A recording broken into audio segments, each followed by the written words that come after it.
Welcome to New York's #2 sports show.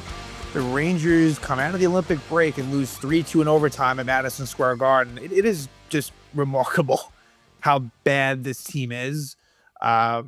We know this, but there was a little bit of juice coming into this game, just kind of off of some of the pregame ceremonies with honoring the members of the Rangers who took part in the Olympics and, helping the United States win gold. The funny thing is they start off with Chris Drury.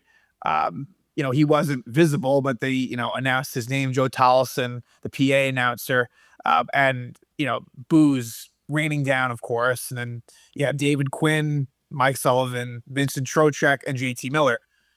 And the Rangers actually did come out first like 10 minutes and really were dominating a Flyers team that is not very good. When you look at the current landscape of the National Hockey League, the Flyers aren't good. I mean, to the point where the Rangers, they won both games against the Flyers already. December 20th at the Garden, they won 5-4 in a shootout. And then January 17th, the first game after the letter was announced, Rangers won 6-3 in Philly. The Flyers were coming off of a loss last night to the Washington Capitals. And the Flyers, again, there's not a whole lot of talent on this team, right?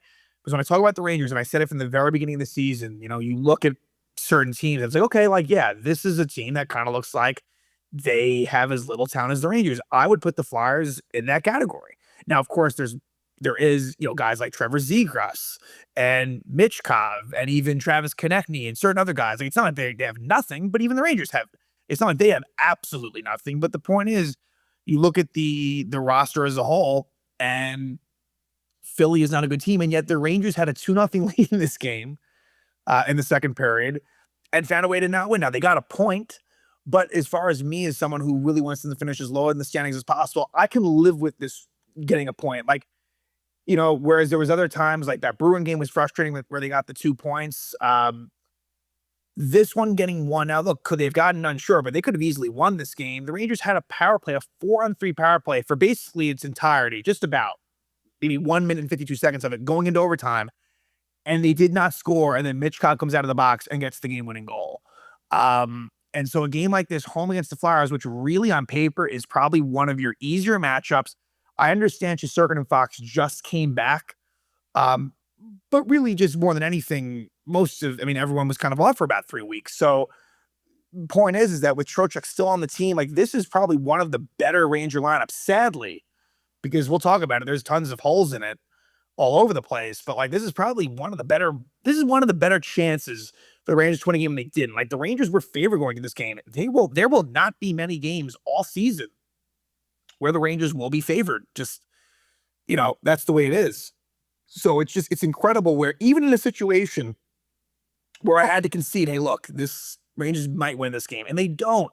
2 regulation wins all season at home in 26 games. They're 6, 15, and 5 on the road at home.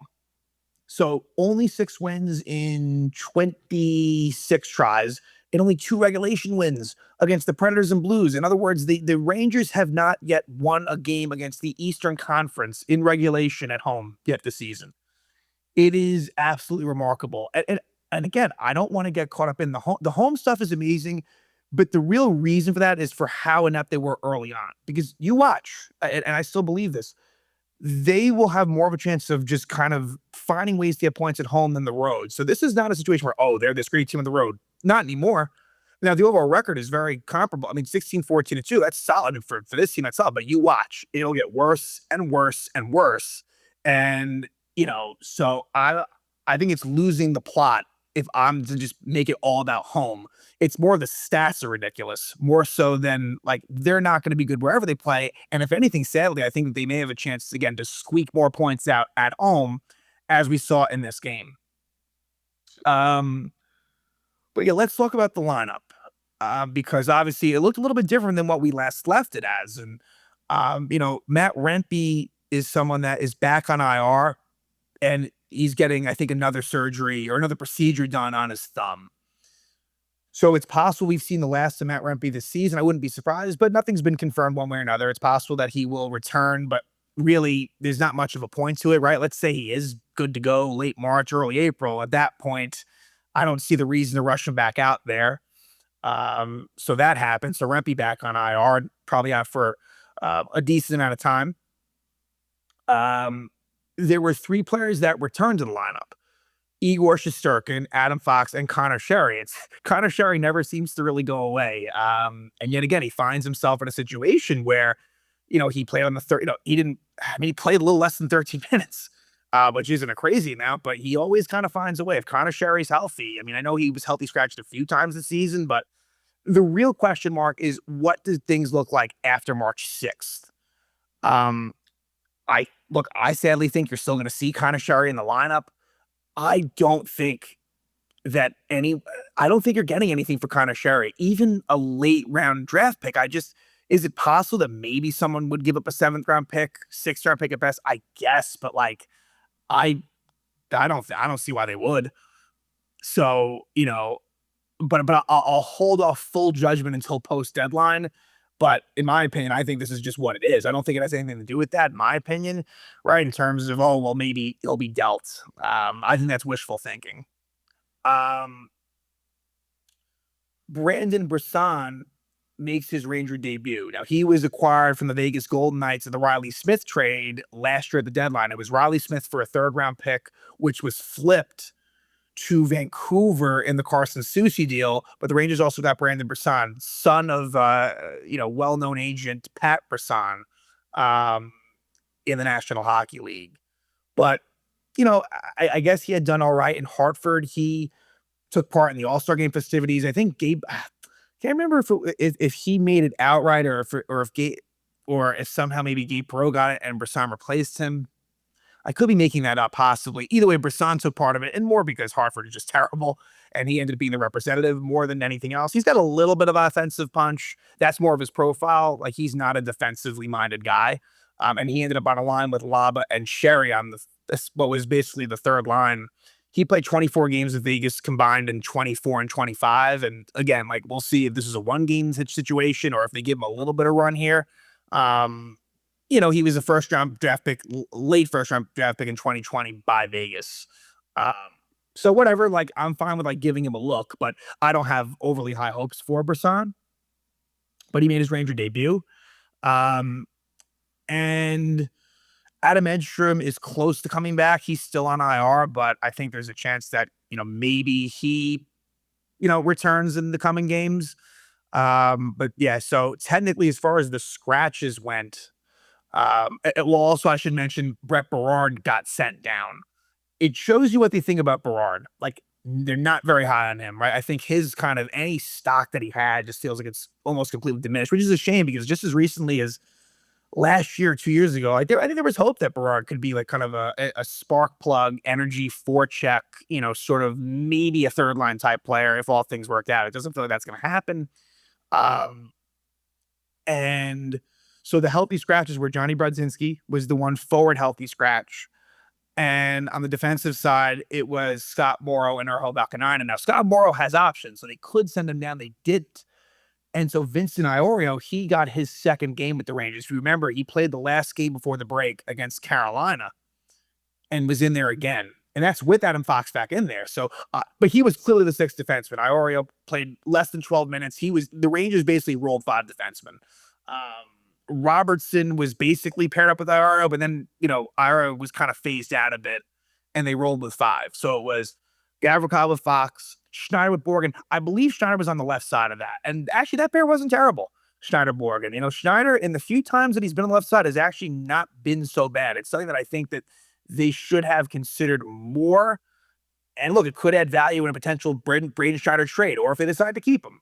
I think it's something that, maybe, more versatility is not a bad thing. And I don't know. I would be curious to see what a Schneider-Borgen pair looks like. Again, ideally, that would be more of a 3rd pair, but on this team, it's a 2nd pair. So, they're giving our look. It's not a great look for Scott Morrow. For Vakanainen and for the case of Vakanainen and Brodzinski, that's no big deal. Them being a healthy scratch, that just is what it is. But it does say something, again, with Berard being sent down and Scott Morrow being a healthy scratch. Part of that could be maybe they just want to give Iorio more of a near-term run at things. But Morrow does have options, whereas Iorio doesn't. He would be subject to waivers. But again, Morrow should, as much as I haven't loved what I've seen from Morrow, he's someone that I think needs to be looked at more importantly than Iorio, I would think. So the lines, I kind of said what they were. Fourth line was Carrick centering Othman. So Othman was in the lineup in a fourth line role. Taylor Radish was on the right side there. And the top six was kind of what it had been, with Zibanejad centering Miller and Perreault, and Trocheck centering Cooley and Lafrenière.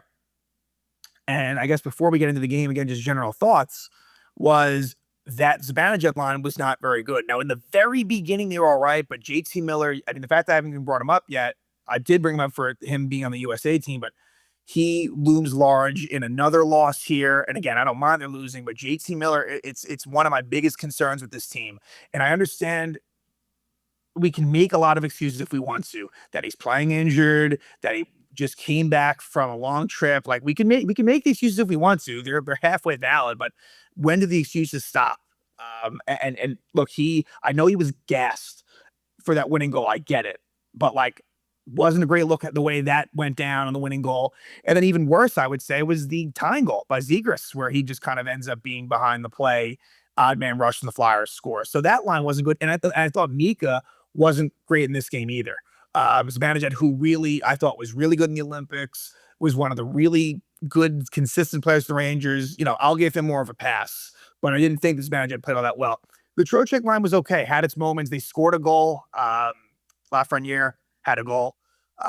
So yeah, but let's get into it. Flyers goaltending situation, it's Sam Ersson. So it's the third straight game where the Rangers, whether it be via injury or schedule, didn't face Dan Vladar, who has been the number one for Philly. Ersson, who really struggled badly in that first game against the Rangers at the Garden, where the Rangers won 5-4 in the shootout. I thought he gave some very leaky goals in that game. This game, the goal he gave to Sam Carrick was horrible, but to be fair to him, besides that, he actually played pretty well. Made some good saves before that. He was all right. Again, the Carrick goal was really almost unforgivable, but he was okay. And again, it was the second of a back-to-back for Philly. And for the Rangers, Igor back in there, Jonathan Quick backing up Shesterkin, which is the way it should be down the stretch. But first period, Rangers really dominated. That first half of the first period was all Rangers over the Flyers. It wasn't even close. And Ersson made some good saves on Adam Fox. He returns to the lineup, hadn't played since January 5th. Same with Shesterkin.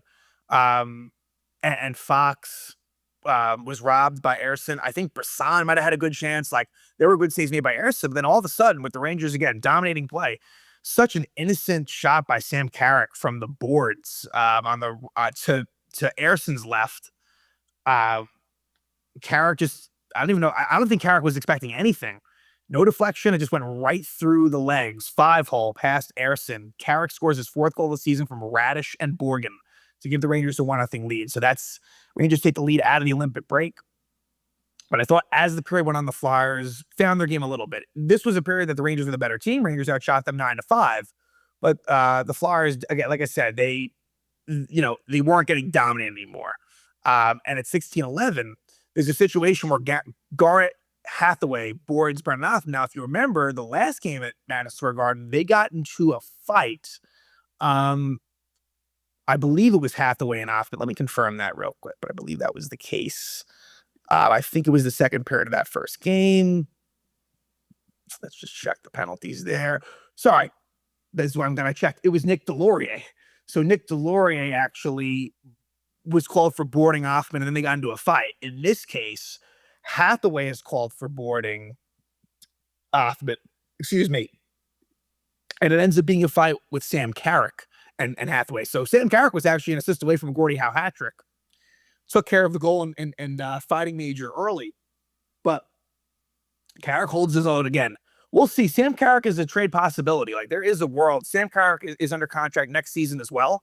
But, if you can get a second-round pick for Sam Carrick, it might be worth it. But if not, I do understand the value that he does provide to a team. Look, he's pretty much at this, he is, besides Jonathan Quick, Sam Carrick is probably the oldest player on the team or close to.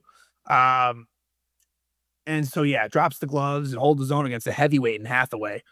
Um, and Hathaway was actually out. He came back, but Hathaway didn't start the second period. I think, might have gotten nicked up in that fight.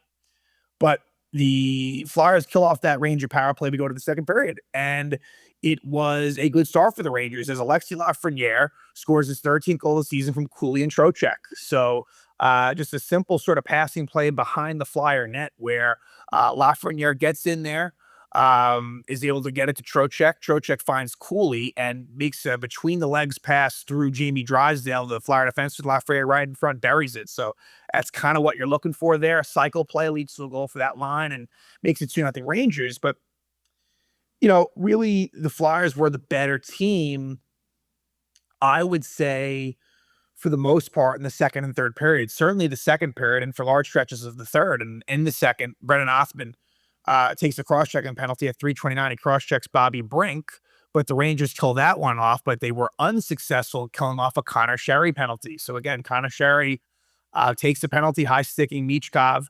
And with like 2 seconds left on that power play, at 10:25, Michkov not only is the one that takes the high stick to draw the power play, he scores the goal. His 14th goal of the season, assisted by Cates and Tippett. And this was a play where the Cates pass was able to get between Gavrikov and Laba. Othman was in the vicinity. It's interesting that Othman, even though it wasn't for very long, Othman got a little bit of a penalty kill run there. Wasn't exactly successful, but I give Sullivan credit for at least trying.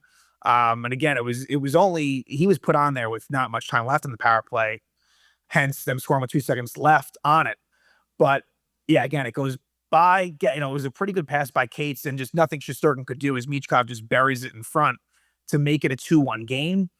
Then at 11:53, Zegras with not a smart penalty, high sticks Will Cooley after a whistle. Again, just not smart, but Ranger power play unsuccessful. And it gets Adam Fox back as well. Lafrenière stays on the power play. It was Lafrenière, Miller, Trocheck, Zibanejad, Adam Fox. But so Gavrikov's the one that moves from power play 1 to power play 2. And so by the end of the power play, though, at 13:17, Vincent Trocheck is called for interference on Noah Cates. So, Trocheck, who does take a lot of penalties, takes one there. It's 4-on-4 for a little bit. No goals come of it. And the Rangers have a 2-1 lead going on the third, which is pretty rare at home for the Rangers to be leading, certainly. But the Flyers were kind of finding their game a bit. And early in the third, the Flyers score. And it's those, we talk about a lot, late period goals and early period goals. Those are the big ones. And the Flyers get it. It's Zegras, his 21st goal of the season from Konechny and Sandheim. And, it's just not a great job by JT Miller. And look, Gavrikov probably needs to do a better job of holding the line. But, it ends up in a situation where Fox is the only one back and Zegras is the last guy you really want in that situation. And just a great shot past Shesterkin. Again, I think that odd man rush can't happen. And there's probably blame to go around. Look, Zibanejad maybe a little bit too. He was in the vicinity, but I kind of look to Miller and Gavrikov as that can't happen. And so that makes it 2-2 right there. At 7:28, Lafrenière slashes Travis Sanheim, a pretty poor Flyer power play that didn't get much of anything going there. And then at 14:40, Gavrikov high sticks Hathaway, and another, it was a little bit better, that one, than the previous one, but the Flyers don't score again. So the Flyers end up 1 for 5 on their power play. But the Rangers have a golden opportunity. Golden opportunity. At 19:51, Michkov is called for goal interference as with about a minute left in the period. In regulation, he tries to make a move by Adam Fox, and at the end of it, he bumps into Igor. Now, Igor might have sold it just slightly, but it was the right call. Like, if I'm, Michkov needed to stop a little bit sooner. Rangers smartly hold the puck until close to the end of regulation, so they almost get the full 2 minutes in overtime. You almost get a full slate of 4-on-3. Again, it was more like a minute and 51, a minute and 52 seconds of a 4-on-3. A little bit, look, on the one hand, they were too passive. So it's not as if, and there was also good chances too. I mean, JT Miller ripped one wide, might have ripped 2 shots wide. Mika Zibanejad did not look good on this power play, and for whatever the reason this year in overtimes, he just has not been very effective.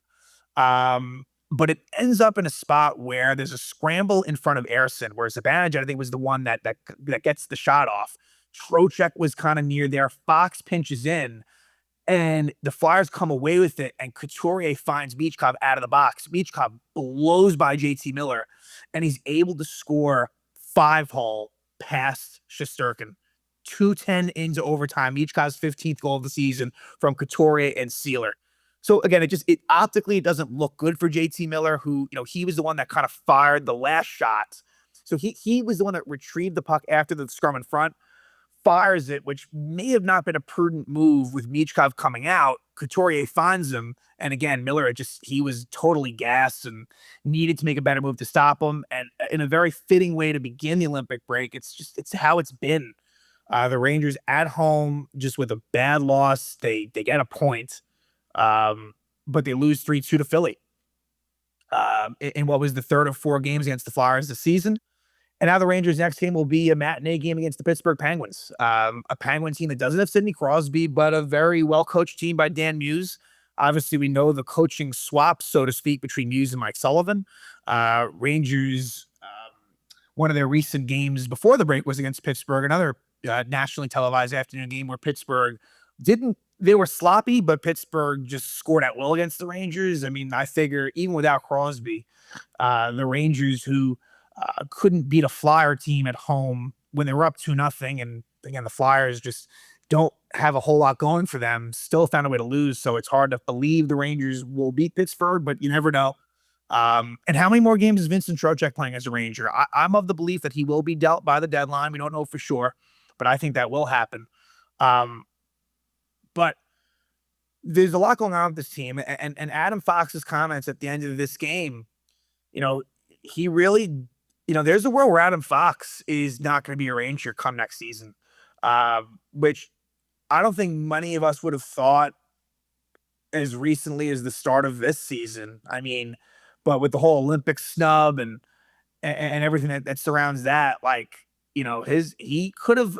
It's a tough spot. You don't want to say too much, but as a guy who grew up a Ranger fan, I know that he really loves this organization, but not necessarily the people in it. And I think he feels hurt by the decision. Now I understand that USA won. I get that, but I get it from Adam Fox's perspective. I really do. That they went to bat for JT Miller and Vincent Trocheck, and maybe not so much for him.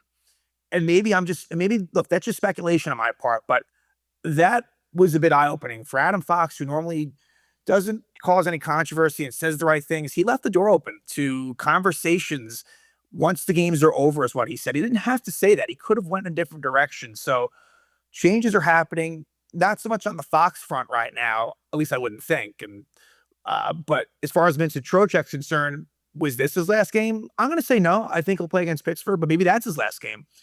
At most, I think if he does get traded at the deadline, 2 more games, Pittsburgh and Columbus. Almost certainly he would be set out for the Toronto game the night before the deadline. So that is what I'm kind of keeping an eye on, is what are going to be the roster management decisions. That's the more exciting stuff in the on-ice product. But all's to say, Rangers come out of the Olympic break.